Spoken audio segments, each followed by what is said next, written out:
the introduction to electricity and magnetism requires a good understanding of electrostatics and what we do in electrostatics. And by the way, electrostatics is the study of charges at rest. Okay, I think we all know this. And I'm actually assuming you have a lot of preliminary understanding of this electricity and magnetism field. So you're not absolutely new to this, because I'm not going to cover a lot of easy topics here. I'm just going to talk about general way, a little more advanced stuff and a little more intuitive things. So first principle, I mean the simplest principle I can think of, electrostatics is, it's not something new to us. It's already, we already know this thing, know this principle. It's we all have, I think, once in our life played with it. I'm talking about magnets. When you bring closer to north poles of magnets, of different magnets, they repel. When you bring closer the north and south poles to magnets, they attract. And we generalized the principle by saying like repels and unlike attracts. And this thing is seen in electrostatics, but here poles are not the thing that is responsible for attracting or repelling. There is something called charge, which is a fundamental property, and there's two types of charge, and these two, like charges repel and unlike charges attract. Then there are lots of other concepts such as Coulomb's law, superposition principle, and then electric field, then calculation of electric field, and then lots of other situations, right? Line of charge, radical charge, and then you will get introduced to electric potential and how to calculate it, and lots of other concepts.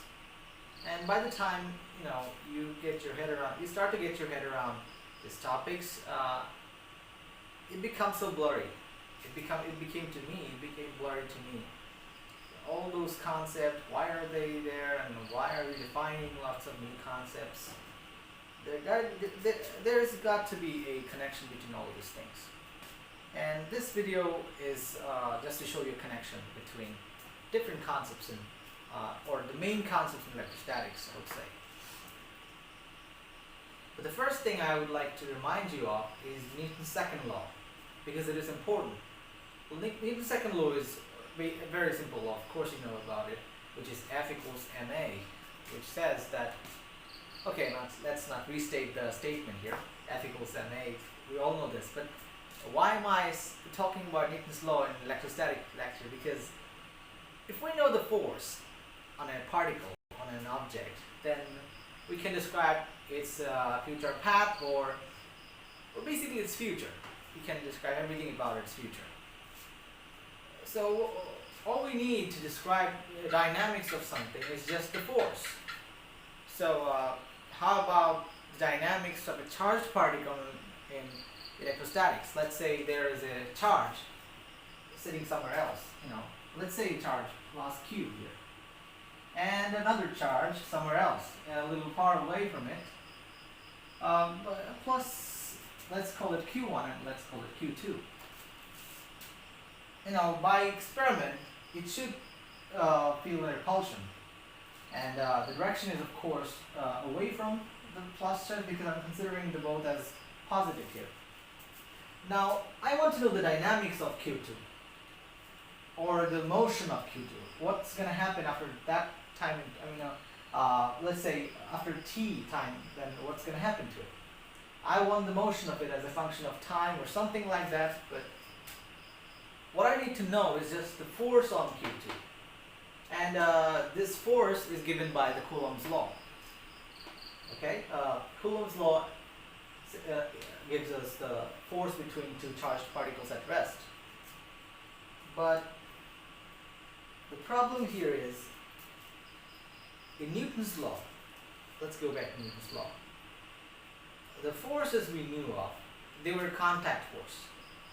Your contact force, which is like, there are always some case where you're giving or you're exerting a force by touching it, giving a push or a pull, or maybe hanging it, or in some other arrangement there is always a contact. In most cases, not all cases, I'm saying. Now in electrostatics there is no contact. There's just two charges far away from each other and they're exerting some force. You know? Which is so mysterious if you think about how can it just know, let's say Q2. How does it know the presence of Q1? Those are some questions that were actually the basis for defining new concepts, which was, I think you guessed it, the electric field is the concept for this thing. You know, how does Q2 knows the presence of Q1? We say Q1 produces an electric field around everywhere in three-dimensional space, and Q2 actually knows the presence of this electric field and gets a push or pull by its charge or by the charge of the source. Depends. Well, let's not introduce electric field like this because it'll create more question to you. Let's just say all we need to know is the force on Q2. I want to know just the dynamics of Q2, let's say, for the simplest case.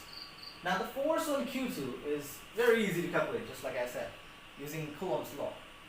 But if the system of charges here were a little bit more complicated than this one, I mean this is the simplest case, right? Then, or the charges is here sometimes Q2, or it's much tough to calculate the force. That's why we define another quantity, which is electric field. Electric field, let's consider electric field as just a very good technique for calculating force. It's a good introduction. And then we will go into, it's a field that is real and that exerts force on things. Let's just say it is a good, it helps us to calculate force. Now, electric field, right? So we can, it's much easier to calculate electric field for a complicated looking system of charges. Let me give you a picture here. So the main thing was, it's a Q2 here. So the force, I know the force. If I know the force, I know everything about its future. So I know the force, I can actually explain its future. But calculating force is tough. What I need to know, what I do is to ease the calculation of force, I define a new thing, which is electric field. So electric field is a better choice, or a better technique to calculate. And if I know the electric field, I can actually calculate the force by this equation. Vector F equals Q2 times the electric field E. Where the electric field is because of the source charge, and Q2 is the charge on which electric field is exerting the force. And of course, vector F is on the charge which is moving, or whose dynamics we want to know. So that's the case. I think you will now guess, okay, so it's just this, electric field. Calculation of electric field, that should be easier, right? So why is there more concepts like electric potential and stuff? Okay, so I think if you have looked a little bit about in the chapter of, if you reviewed or if you have once in your life gone through electrostatics, you might know about Gauss's law. Gauss's law is a very important concept to calculate electric field. So electric field, I said it's easier, right? But as it turns out, it's not always easy. It's complicated if you do not have symmetry. In symmetrical cases, electric field is much easier to calculate, and yes, in some complicated cases you can somehow find some sort of symmetry and try to calculate the electric field, but it's also a very complicated process, calculating just the electric field for a source of charges. So we need something else. We need to, make the calculation of electric field easy. Then we defined another quantity, which is the electric potential.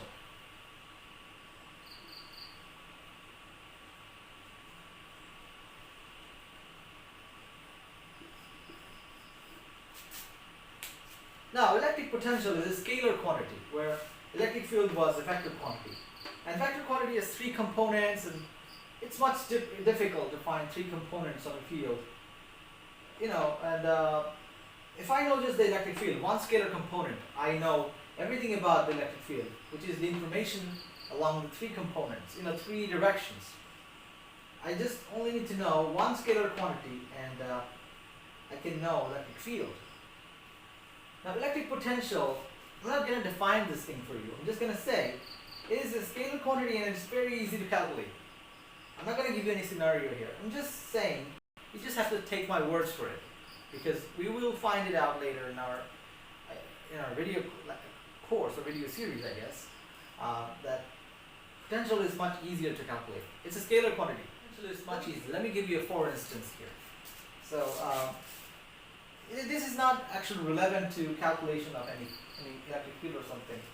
So adding to scalar quantities is like, let's say, it's algebraic addition, right?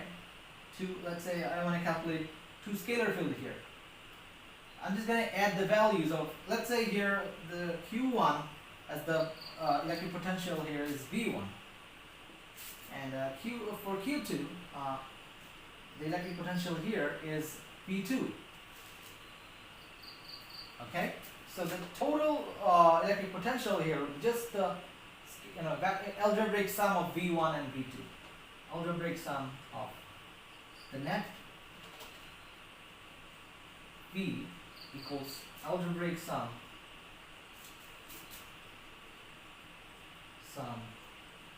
of V1 and V2. But if I wanted to calculate the E1 and E2 the electric field for Q1 and electric field for Q2, then I need to add the information of direction, and it has to be vector addition, which is much complicated than just adding two things algebraically, So it's not a real situation here, but I'm just giving you the sense that electric potential is much easier to calculate. And if I know the electric potential, I can easily calculate electric field from it. And if I know the electric field, I can calculate the force, and thus I know the future of a system. Now, it might look like a made up thing first. You might say, okay, so physicists make some quantities up, just out of thin air. Well, that's not true always, because electric field having an electric potential is actually a mathematical theorem or a mathematical concept. There is a field in calculus which is called vector calculus, where you're going to find there are lots of other vector fields which lots of other vector fields which have potential field related to it. Scalar potential field, just like the electric potential field for electric field. And we can easily find those vector fields from their scalar potential field. It's a mathematical relationship, so it's not just a made up thing.